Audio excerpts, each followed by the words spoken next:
평안하셨습니까? 네, 우리 좌위에 계신 분하고 인사할까요? 하늘 복 많이 받으세요. 네.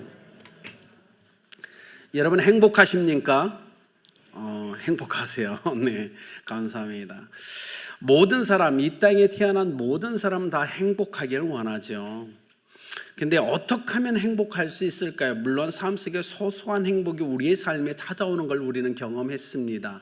그럼에도 불구하고 우리 전체 인생이 항상 행복했으면 좋겠다는 소망은 우리 모두에게 있습니다. 제가 선교사로 있을 때 저희 시골 아버님이 쓰러지셨어요. 풍이 왔어요, 시골에서. 그래서 이제 시골 병원에 가서 이 골든타임 시간에 딱 치료했으면 좋았을 텐데 시골 병원이다 보니까 그걸 놓쳤어요. 서울에 왔는데 서울에 있는 의사들이 이미 시간을 놓쳤다고, 회복되는 게 어렵다고 얘기했습니다. 지금까지 시골에 계신데 오른쪽 팔과 다리를 잘 못 쓰십니다. 그러니까 아버님이 이제 그걸 겪으면서 참 많이 슬퍼하셨던 것 같아요. 많이 우셨던 것 같아요. 근데 이제 하루 1년, 2년, 3년 계속 지나면서 보니까 시골에 갈 때마다 느끼는 건 아버님의 기력이 예전 같지 않다는 거예요. 소화 기능도 많이 이제 거의 드러누셔서 생활하시다 보니까 소화 기능도 많이 떨어졌고, 갈 때마다 느끼는 건 몸이 많이 여위어 있다는 사실입니다. 이런 상황을 보면서 과연 감사가 나올까요? 아마 이곳에 있는 우리 성도님들, 또 가정에 있는 성도님들, 여러분의 부모님 중에서도 아마 비슷한 상황이 있을 겁니다. 그래도 어떻게 감사가 나오십니까? 예, 저는 감사가 되더라고요. 아직은 아버님과 대면할 수 있다는 것, 아버님과 대화할 수 있다는 것, 그리고 아버님과 대화 속에서 아직은 아버님의 그 얼굴에, 제 얼굴에 웃음이 있다는 것이 얼마나 감사한지 몰랐어요. 예전에도 그랬지만 참 많은 장례식장을 오가면서 아프시지만 그럼에도 불구하고 그런 아버님이 아직도 내 곁에 살아계시다라는 것이 얼마나 감사한지 모르겠습니다. 근데 더 놀라운 건 매일 병수발 하고 있는 어머니조차도 이제는 지칠 때가 됐을 때인데 불구하고 아직도 그런 아버님이 곁에 있다는 걸 감사하다고 얘기한다는 겁니다. 여러분, 그렇죠. 우리 삶 속에서 우리는 소소한 감사, 행복이 분명 우리 가운데 있다는 겁니다. 근데 그것을 보고 안 좋은 측면에서 보면 한없이 안 좋은 거예요. 불평거립니다. 근데 좋은 쪽에서 보면 그래도 감사하더라고요. 여러분, 러시아의 유명한 문학가 있던 톨스토이가 행복론에서 세 가지를 질문합니다. 여러분이 행복하게 인생을 살기 위한 세 가지 질문이라고 얘기했죠. 첫 번째, 이 세상에서 가장 중요한 시간은 언제인가라는 질문을 던집니다. 두 번째, 이 세상에서 가장 당신에게 필요한 사람은 누구입니까? 라는 질문을 던지고, 마지막 세 번째에서 이 세상에서 가장 중요한 일은 무엇입니까? 가장 중요한 시간, 가장 필요한 사람, 그리고 가장 중요한 일에 대한 대답을 당신이 정확히 할 수 있다면 행복하라고 얘기했습니다. 근데 톨스토이가 이렇게 내립니다. 인생에서 가장 중요한 시간은 바로 지금이다, 현재다라고 얘기했어요. 두 번째, 인생에서 가장 필요한 사람, 나에게 가장 필요한 사람은 바로 내 옆에 있는 사람이다라고 얘기했습니다. 그리고 인생에서 가장 중요한 일은 바로 지금 내 옆에 있는 그 사람에게 내가 선한 일, 그를 행복하게 해주는 그 일이다라고 얘기했습니다. 그 삶을 살아가는 사람, 현재를 중요하게 여기고 내 옆에 있는 사람을 아주 소중하게 여기면서 그를 향해서 선한 일을 하는 사람, 그 사람에겐 분명 행복이 있다라고 톨스토이는 얘기했어요.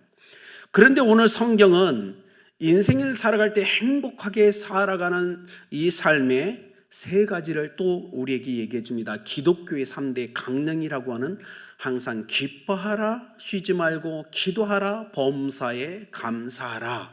이 세 가지가 바로 우리의 삶에 행복을 가져다 준다라고 얘기합니다. 진정한 행복을 위해서는 항상 기뻐하고 어떤 상황과 여건에 상관없이 내가 내 자신의 마음을 지켜내서 행복을, 기쁨을 유지해 가는 것, 그리고 항상 쉬지 않고 하나님 앞에 나가 기도하는 삶, 그리고 범사에 어떤 일이든 감사함으로 우리가 감당할 때 우리 안에 행복이 있다라고 성경은 얘기합니다. 여러분, 오늘 오전 시간인데 오늘 목욕탕 얘기를 좀 할게요. 네, 괜찮으시죠? 네. 요즘 난리죠. 코로나 바이러스 보니까 사우나나 이렇게 가서 막 전염이 너무 확산되면서 난리지만, 예전에 우리 모두 다 목욕탕이나 사우나 자주 가셨죠? 가셔서 항상 놀랄 때, 갈 때마다 놀래는 한 가지 일이 있죠. 뭐죠? 왜 이렇게 때가 많이 나와요? 눈이 쌓이는 거 보면서 놀라지 않으셨어요? 근데 갈 때마다 나와요. 그죠? 안 나와도 되는데. 그래서 어떻게 하죠? 가가지고 저 구석에서 혼자 때를 다 비끼고 싹 나와서, 그죠? 사람들이 모여있는 곳에서 딱 가서요, 막 때를 비끼는 채 합니다. 그러면서 눈빛으로 얘기죠. 나는 때가 없다. 나는 거룩하다. 나는 깨끗하다. 그러지 않으셨어요? 그런 적 있으시죠? 예, 우리는 그렇죠. 그런 삶을 때로는 사시는데, 이 땅에 존재하는 모든 사람에겐 분명 때가 있다는 겁니다. 전국 목욕탕 협회에서 내린 결론, 진리가 하나가 있어요. 누구에게나 때는 있다. 그렇지 않나요? 네, 맞아요. 많고 적음의 차이지 모든 사람에겐 이 때가 있는 것처럼, 성경을 보면 뭐라고 얘기하면 육체와 더불어 영혼에도 때가 있다라고 얘기하더라는 겁니다. 여러분, 그래요. 사람에겐 영혼이 있습니다. 예전에 말씀드렸던, 제가 중학교 3학년 때 저희 형님이 군대에서 순직하셨어요. 근데 살아있는 것, 죽어있는 것, 살아있는 사람, 죽어있는 사람 잘 보면 오장육부 다 있습니다. 눈, 코, 입 다 있고 뼈, 근육 다 있습니다. 그런데 죽어있어요. 그런데 살아있대요. 그 차이가 뭘까요? 과학도 아직은 증명해내지 못하고 있는 것, 성경은 하나라고 얘기합니다. 영혼이 떠나는 것이 죽은 것이다 라고 얘기해요. 그런데 성경은 그 영혼에도 때가 있다라고 얘기합니다. 여러분 아마 경험하셨을 거예요. 육체 때는 목욕탕 사우나 가서 물로 비누로 씻어내면 됩니다. 영혼의 때는 어떻게 해야 될까요? 성경은 얘기합니다. 예수 그리스도의 십자가에서 그분이 우리를 위해서 흘리신 그 보혈로만이 영혼의 때를 깨끗게 할 수 있다라고 얘기합니다. 여러분, 예수 그리스도의 그 보혈이 우리 영혼의 때를 깨끗하게 씻어준다는 걸 믿으시길 바랍니다. 우리가 사우나나 목욕탕에서 목욕하고 나온 다음에 몸이 개운하지 않나요? 몸이 가볍죠. 그리고 마음이 어떻게 해요? 기뻐요. 근데 영혼의 때, 예수 그리스도의 보혈로 말미암아 우리의 영혼의 때가 벗어질 때도 동일하게 시원합니다. 몸이 아주 상쾌해요. 그리고 가볍고 그 영혼에 기쁨이 넘칩니다. 그래서 오늘 말씀처럼 예수 그리스도의 그 놀라운 은혜를 받을 때 바로 여기서부터 기쁨과 기도와 감사가 시작된다고 성경은 얘기하고 있다는 거예요. 18절에 그래서 이렇게 얘기합니다. 그리스도 예수 안에서라는 전제를 먼저 답니다. 그리스도 예수 안에서 우리는 온전히 기뻐할 수 있고 하나님께 기도할 수 있으며 범사에 감사하는 삶을 살아갈 수 있다고 얘기합니다. 모든 인생이 똑같죠. 여러분, 소나무는 사시사철 푸르러요. 그죠? 파란 잎새를 가지고 사시사철 견뎌냅니다. 한파가 몰려오는 겨울에도, 강풍이 몰려오는 여름에도, 폭풍이 올 때에도, 천둥번개가 친다 할지라도 소나무는 견고하게 푸른 잎을 유지해 가고 있죠. 우리 인생도 누구나 다 이런 푸른 인생을 다 꿈꿉니다. 그런데 수백 년을 이렇게 견고하게 견딘 소나무라 할지라도요, 작은 제선충이란 작은 벌레가 그를 갉아먹기 시작하면 1년 안에 바싹 말라 죽게 됩니다. 수백 년을 견뎠음에도 불구하고 1년에 바싹 말라 죽어요. 우리 안에, 여러분, 우리 인생에 이런 제성충 같은 것들이 우리 안에, 우리 삶에 있다는 겁니다. 염려와 근심과 걱정과 수많은 문제들이 제선충이 되어 우리의 기쁨과 행복을 갉아먹습니다. 방금까지 너무 좋았는데 순간 우리에게 기쁨이 사라집니다. 감사가 사라지죠. 아픔과 고통이 몰려옵니다. 여러분, 그래서 우리의 삶에 여러분이 항상 기뻐하며 즐겁고 행복한 삶을 살기 위해서는 우리 인생에 다가오는 이 제선충을 다 잡아서 죽여야만 된다는 거예요. 그런데 어떻게 해요? 우리는 할 수 없어요. 그래서 기도하는 겁니다. 이 재선충을 잡아 없애는 우리의 근심과 걱정과 염려와 문제들을 해결할 수 있는 그분께 나가서 이 문제들을, 나의 행복을 갉아먹는 이익을 제거해달라고 기도하는 거예요. 하나님께서는 그 기도를 들으시고 우리의 삶에 근심과 걱정과 염려와 문제들을 싹 걷어주십니다. 그럴 때 온전한 기쁨이 우리 가운데 일어날 줄 믿습니다. 오늘 성경에 보면 이렇게 얘기하죠. 쉬지 말고 기도하라고 얘기합니다. 쉬지 말고 기도하라. 여러분, 신앙생활 30년 했어도 쉬지 말고 기도하라 쉽지 않아요. 그렇지 않습니까? 고정된 공간에, 고정된 시간에, 그리고 고정된 자세로 하나님께 쉬지 않고 기도한다? 이건 불가능한 거예요. 그렇지 않습니까? 그러면 오늘 쉬지 말고 기도하라는 이 말의 뜻은 뭘까요? 저는 하나님의 마음으로 한번 보고 싶었어요. 그래서 하나님 편에서 한번 생각해 봤어요. 쉬지 말고 기도하라? 이런 의미 같았어요. 너희가 기도하지 못할 시간은 없단다. 언제든 기도해도 돼. 이 표현으로 저는 받았어요. 그렇지 않나요? 우리 회사 다녀야 되잖아요. 먹고 살아야 되잖아요. 쉬어야지요. 그럼에도 불구하고 쉬지 말라고 기도하라는 오늘 바울의 입술을 통해서 우리 가운데 말씀하시는 하나님의 마음은 너희들은 언제든 나한테 기도해도 되라는 하나님의 음성으로 저한테 들렸어요. 쉬지 말고, 이 쉬지 말고 헬라어의 뜻을 보면 포기하지 않고 부족하지 않게 기도하라는 뜻입니다. 여러분, 하나님 앞에 나가서 언제든지 원할 때 기도하라는 거예요. 얼마만큼? 네가 원하는 만큼. 여러분, 쉬지 말고 기도하셔서 여러분의 삶의 근심, 걱정, 염려와 모든 문제들을 해결받길 예수님의 이름으로 축복합니다. 여기 범사에 감사란 말이 나오죠. 범사, 모든 일에 감사란 뜻이죠. 제이 데니스라는 사람이 이런 글을 썼어요. 한번 짧게 여러분과 나누고 싶어요. 제이 데니스라는 사람, 당신의 몸무게가 늘어서 옷이 맞지 않다면 하나님께 감사하십시오. 왜냐하면 당신에게 먹을 것이 넉넉하다는 뜻입니다. 그렇죠? 안 그러는가요? 저를 보면 알잖아요. 넉넉하잖아요. 먹는 게. 그 다음에 이렇게 얘기했어요. 당신 집에 세탁할 옷이 있다면 감사하십시오. 왜냐하면 집에 갈아입을 옷이 있다는 뜻입니다. 그렇지 않나요? 여러분, 또 얘기했어요. 주차할 곳이 없어서 멀리 주차해야 될 때 감사하십시오. 당신에겐 차가 있다는 뜻입니다.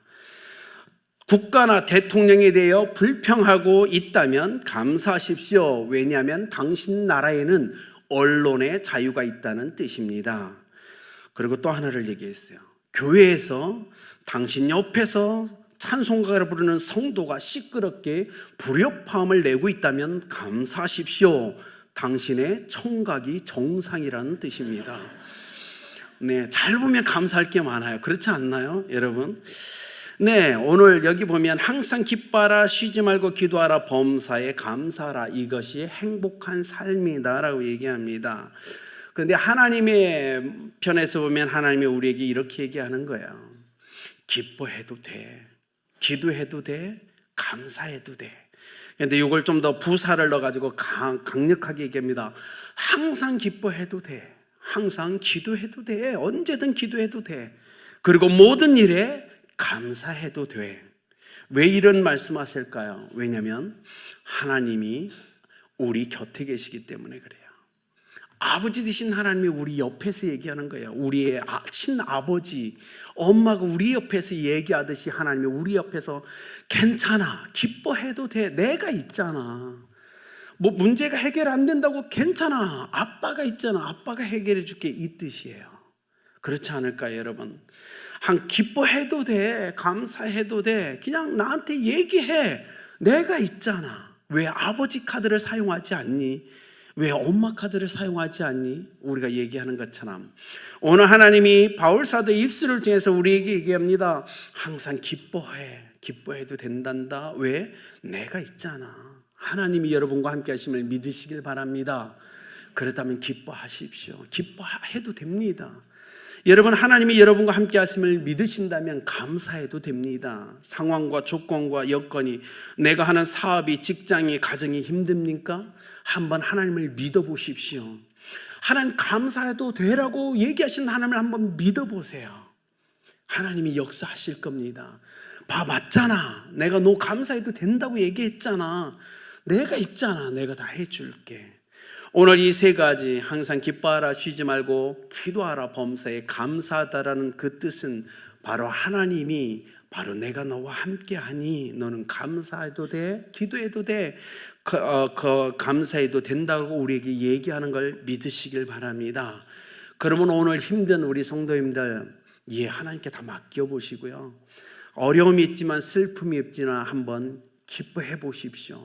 감사해 보십시오. 하나님이 그 일을 이루실 줄 믿습니다.